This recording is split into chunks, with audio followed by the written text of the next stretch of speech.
चलो next centre x centres, हमने इन centre, ortho centre, centroid और सर्कम सेंटर देख लिए थे। अब एक ज़्यादा इंपॉर्टेंट नहीं है एक्स सेंटर्स। एक्स सेंटर्स जैसे मेरे पास ट्राइंगल एबीसी है कोई, इन सेंटर क्या होता है? Internal angle, angle bisector. दो तरीके, ट्राइंगल में दो तरीके के एंगल होते हैं, एक इंटरनल एंगल्स, 3 इंटरनल एंगल्स होंगे और 6 एक्सटर्नल एंगल होंगे।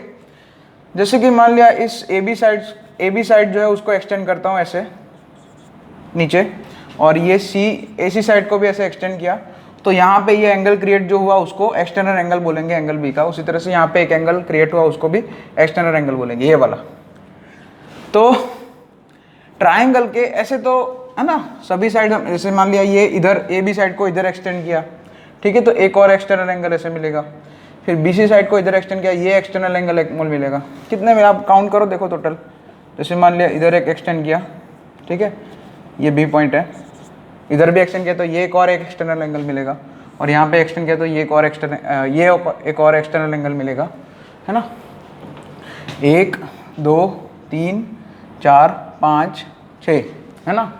तो जैसे मान लिया ये एंगल बी का, ये एक्सटर्नल एंगल है, उसका बाइसेक्टर ऐसे बनाएगा, और एंगल सी का जो एक्सटर्नल एंगल है, मतलब ये जो यहाँ पे जो एक्सटर्नल एंगल है उसका बाइसेक्टर ऐसे बनाया। जैसे मान लिया ये पॉइंट सी है, ठीक है, ये पॉइंट सी है, तो उसका जो इंटरसेक्शन पॉइंट है उसको हम इन सेंटर 1 बोलेंगे। ये इन सेंटर कौन सा होगा? जो हमारा वर्टेक्स ए होगा उसका ऑपोजिट इन सेंटर, मतलब उसका एक्स सेंटर्स, है ना, इसको बोलेंगे एक्स सेंटर्स। एक्स सेंटर्स मतलब आउटसाइड द ट्रायंगल्स होते हैं, आउटसाइड द ट्रायंगल्स बनता है। इन सेंटर मतलब इनसाइड द ट्रायंगल्स बनता है। अच्छा, यहाँ पे भी वही बात, जैसे कि हम यहाँ पे ये इन सेंटर है, इसको सेंटर मान के यहाँ से इसे परपेंडिकुलर, ये जो सेंटर है उससे परपेंडिकुलर इस साइड पे बना दे, और फिर उतना रेडियस लेके अगर हम सर्कल बनाएंगे ये एक्स सेंटर से, एक्स सेंटर को सेंटर मान के, तो यहाँ पे एक ऐसे सर्कल जनरेट हो जाएगा। ये साइड, ये वाली साइड BC साइड, और वो जो सर्कल बनेगा वो उसको एक्स सर्कल बोलेंगे, है ना। एक्स सर्कल 1 ये साइड को भी टच करेगा, BC साइड को भी टच करेगा, BC साइड को भी क्या करेगा? टच करेगा, और ये जो C से ये जो है ना AC साइड को जो एक्सटेंड किया है उसको भी टच करेगा इधर। तो इसको बोलेंगे excentre with respect to vertex A। उसी तरह से B के रिस्पेक्ट में भी एक एक्स सेंटर आएगा, इस एंगल का बाइसेक्टर, और इस ये जो एक्सटर्नल एंगल है उसका बाइसेक्टर। तो वो दोनों जहाँ इंटरसेक्ट करेंगे वहाँ पे एक और सेंटर आ जाएगा I2। वो I2 क्या है? Excentre with respect to vertex B। उसी तरह से वर्टेक्स C के रिस्पेक्ट में भी एक एक्स सेंटर आ जाएगा, है ना। वो भी हम कर सकते हैं आराम से। जैसे ये एंगल का बाइसेक्टर ऐसे मान लिया, इसका ऐसे, ठीक है, एक सेकंड। तो ये दोनों जहाँ में मिल रहा है वो I3, तीसरा excentre with respect to vertex C। तो ऐसे 3 एक्स सेंटर्स मिलेंगे। अब ये इस 3 के फॉर्मूला में डायरेक्टली लिखा देता हूँ। जैसे मुझे मान लिया I1 निकालना है, तो हमारा जो I का फॉर्मूला था ना, ax1 plus bx2 plus cx3 divided by a plus b plus c, और सिमिलरली y कोऑर्डिनेट। तो I1 के कोऑर्डिनेट क्या है? देखो क्या हो गए, I1 का सामने वाला वर्टेक्स कैपिटल A है, इसलिए, है ना, I1 का सामने वाला वर्टेक्स कैपिटल A है, इसलिए यहाँ पे जो स्मॉल है वो माइनस साइन से हो जाएगा, बाकी के दोनों प्लस साइन। ठीक है, समझ आया?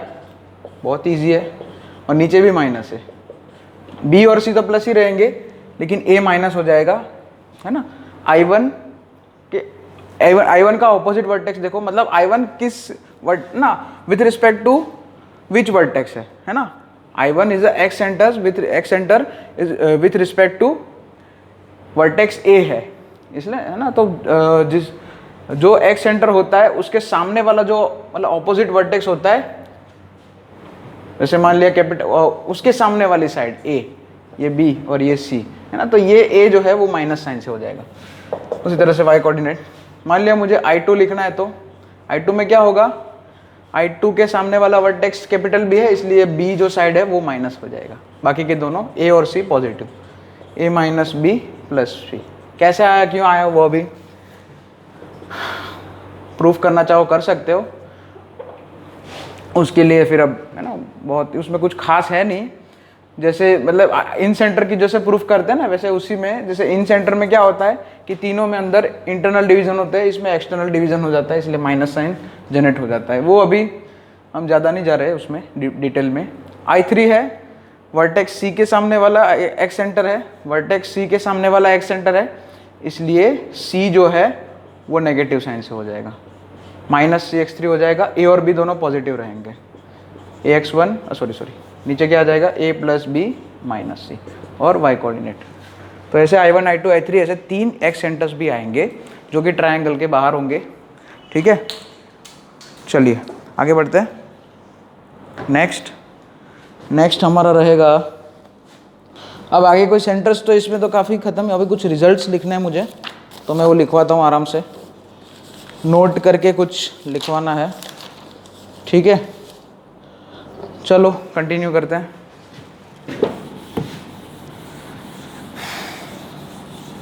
इसके क्वेश्चंस, ये ज़्यादा इम्पोर्टेंट टॉपिक नहीं है, लेकिन फिर भी कंप्लीट कराना था तो करा दिया, है ना।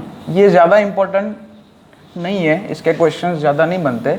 मेन तो वही जो 4 सेंटर्स पहले पढ़ाए थे ना, सेंट्रॉइड, ऑर्थो सेंटर, इन सेंटर, सरकम सेंटर, है ना, ये जो चारों है वही ज़्यादा इम्पोर्टेंट है। ठीक है, एक नोट लिखते हैं, मिड पॉइंट थ्योरम पता ही हम सबको। जैसे मान लिया ये ट्रायंगल ABC है, D मान लिया साइड AB का मिड पॉइंट, और पॉइंट E जो है साइड AC का मिड पॉइंट। तो इन दोनों को जो ज्वाइन करते हैं हम, साइड AB और साइड AC का मैंने मिड पॉइंट ज्वाइन किया, मिड पॉइंट ज्वाइन करने के, है ना, मिड पॉइंट ज्वाइन करके एक लाइन सेगमेंट जनरेट कर दिया। तो वो जो लाइन सेगमेंट होगा तीसरी साइड से पैरेलल होगा और उससे आधा होगा। आधा होगा मतलब उसकी लेंथ जो है, जो ऑपोजिट साइड BC है उससे हाफ होगी, मतलब DE एक तो पैरेलल BC होगा और DE की लेंथ हाफ ऑफ BC होगा। आपने ये छोटी स्टैंडर्ड्स में सीखा होगा 9th 10th में।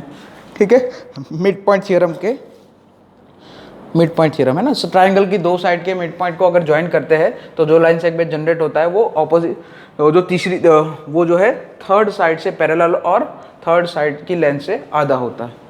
ठीक है, नेक्स्ट नोट ये लिख लेना, इसमें कुछ खास नहीं था, ये थोड़ा अभी नया है। जैसे मेरे पास एक ट्रायंगल ABC है,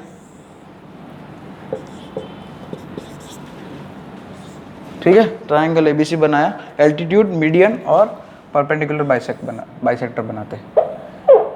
एल्टीट्यूड बनाया, ये रहा, थोड़ा उधर बना देते हैं, 1 मिनट।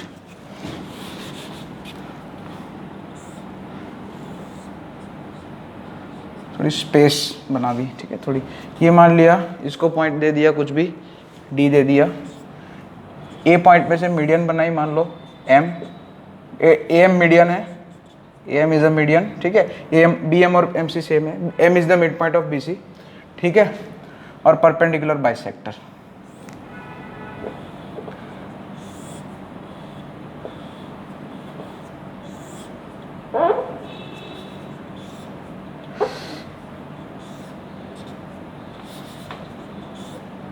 हाँ,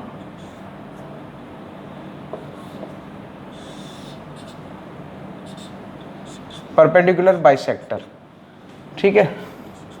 अच्छा, हमें पता है कि जो हमारा ऑर्थो सेंटर होता है वो एल्टीट्यूड का इंटरसेक्शन पॉइंट होता है। मान लिया इधर है, मान लिया, फिर सेंट्रोइड जो होता है हमारा वो मीडियंस का इंटरसेक्शन पॉइंट होता है, तो मान लिया इधर है वो। और जो हमारा सरकम सेंटर होता है जिसको हम कैपिटल O से डिनोट करते हैं, वो परपेंडिकुलर बाइसेक्टर्स का इंटरसेक्शन पॉइंट है। तो मान लिया ये तीनों, अब हमें ये प्रूफ करना है कि एक तो ये तीनों कोलिनियर है, एक तो ये तीनों कोलिनियर होते हैं, ठीक है। ये तो वो तो अभी एक कंडीशन होती है कि कोई भी ट्रायंगल के अंदर ऑर्थो सेंटर, सेंट्रोइड और सरकम सेंटर, ऑर्थो सेंटर, सेंट्रोइड और सरकम सेंटर कोलिनियर होते हैं। लेकिन हमें ये प्रूफ करना है कि जो सेंट्रोइड होता है ना, ये जो सेंट्रोइड होता है वो ये जो लाइन सेगमेंट एच ओ है, एच ओ मतलब एच मतलब ऑर्थो सेंटर और ओ मतलब सरकम सेंटर। जो सेंट्रोइड होता है, centroid divides in ratio 2:1 from H side, है ना। सेंट्रोइड जो है ये लाइन सेगमेंट को डिवाइड करेगा 2:1 में, ये प्रूफ करना है हमें। चलिए तो आराम से कर देंगे। जैसे तो यहाँ पे ये एंगल और ये एंगल सेम हो गए, ये दो ट्रायंगल में वर्टिकली ऑपोजिट एंगल है, ठीक है। फिर ये दोनों आपस में पैरेलल है, एडी और ये जो OM है, इसलिए ये एंगल और ये एंगल ऑल्टरनेट इंटीरियर एंगल हो जाएगा। कौन सा एंगल? HAG और GMO। तो उस हिसाब से हमारे जो दो ट्रायंगल है AGH और दूसरा क्या बनेगा? MGO, ट्रायंगल MGO, वो कैसे हो जाएंगे? एंगल एंगल थियरम से सिमिलर हो जाएंगे, है ना। दो एंगल सेम हो गए ना, ये एंगल और ये एंगल दिख रहा है, तो ये दो ट्रायंगल कैसे बन गए? हमारे सिमिलर ट्रायंगल बन गए। तो सिमिलर ट्रायंगल में साइड्स के रेशियो सेम होते हैं। So AG/MG is equal to GH/GO is equal to AH/MO। Corresponding sides का रेशियो सेम होता है। हमें तो पहले दो की ज़रूरत है। अच्छा, हमें ये पता है कि कोई भी सेंट्रोइड, मतलब सेंट्रोइड जो है तीनों मीडियन को 2:1 में डिवाइड करता है। तो AG/GM, MG की जगह GM लिख दो, ठीक है। AG/GM कितना होगा? 2/1। तो 2/1 इज इक्वल टू GH है ना, ये जो है हमारा 2/1 है, ये हमें पहले से ही पता है। 10th में कहीं प्रूफ किया होगा आपने, 9th 10th में। सेंट्रोइड है ना, सेंट्रोइड मीडियन को 2:1 रेशियो में डिवाइड करता है। तो 2/1 इज इक्वल टू HG/GO। तीसरा लिखने की जरूरत नहीं है, तो हो गया। देखो HG/GO इज इक्वल टू 2:1। इसका मतलब यही हुआ, ये काफ़ी इंपॉर्टेंट रिजल्ट है कि सेंट्रोइड जो होता है ना, सेंट्रोइड जो होता है, H मतलब ऑर्थो सेंटर, G मतलब सेंट्रोइड और O मतलब सरकम सेंटर। हमारा जो O है वो सरकम सेंटर। तो सेंट्रोइड जो है, एक तो ये तीनों कोलिनियर होते हैं, है ना, एक तो ये तीनों कोलिनियर होते हैं। और सेंट्रोइड जो है ऑर्थो सेंटर और सरकम सेंटर को ज्वाइन करने वाले लाइन सेगमेंट को 2:1 रेशियो में डिवाइड करता है। ये रिजल्ट काफ़ी इंपॉर्टेंट रिजल्ट है, इसको आप नोट डाउन कर लेना। यहाँ से एक और लिख सकते हैं कि HG बराबर 2 टाइम्स GO हो जाएगा। ऐसे वही वहाँ से लिखा है, HG बराबर क्या हो जाएगा हमारा? 2 टाइम्स ऑफ GO। कोलिनियर होते हैं तीनों पॉइंट्स। चलो अब एक और फॉर्मूला मीडियन की लेंथ, जो कि हमने प्रूफ की है पहले से ही एपोलोनियस थ्योरम से, वो कर लेते हैं। मीडियन की लेंथ का फॉर्मूला, ठीक है, तो काफ़ी इजी है। जैसे मान लिया कोई ट्रायंगल ABC ले लिया, उसमें एक मीडियन ले लिया। एपोलोनियस थ्योरम तो आता ही है हमें, ठीक है। एपोलोनियस थ्योरम तो जैसे मान लिया ये, एक सेकंड, मान लिया ये मीडियन है,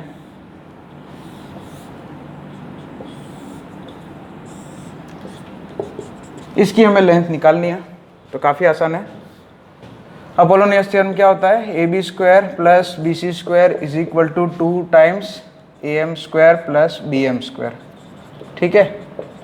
हम AB को C बोलते हैं, BC को A बोलते हैं।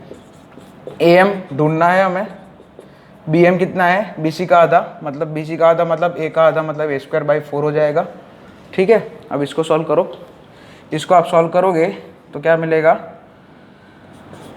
मैं डायरेक्ट रिजल्ट लिख रहा हूँ, 1/2 square root of 2B² plus, एक सेकेंड, AM निकाल रहे हैं ना, हाँ, 2B² प्लस 2C², एक मिनट यहाँ पे AC आएगा, AB² प्लस AC² होता है, ये B आएगा, sorry, 2B² plus 2C² minus A² under root में, ठीक है। AM बराबर क्या हो जाएगा? 1/2। इसको सॉल्व करना आप, और ये, हाँ, ये तो सही है, ओके।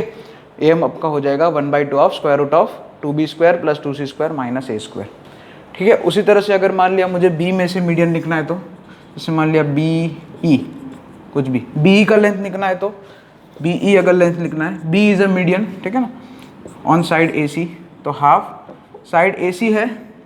अच्छा यहाँ पे BC मतलब A, BC is equal to A। जिस साइड पे ना, जिस ऑपोजिट वर्टेक्स से मीडियन बनाते हैं, है ना, जिस वर्टेक्स से मीडियन बनाते हैं हम, वो जो है माइनस में आता है, ठीक है। तो उसी तरह से यहाँ पे B वर्टेक्स में से तो -B² हो जाएगा, बाकी के दो जो है उसके डबल के स्क्वायर, है ना, स्क्वायर करके ऐड, है ना, डबल करके फिर ऐड करना है। उसी तरह से C में से मीडियन निकाल लेना, उसका भी लेंथ मिल जाएगा आपको, ठीक है। ओके, लिख लेना इसको।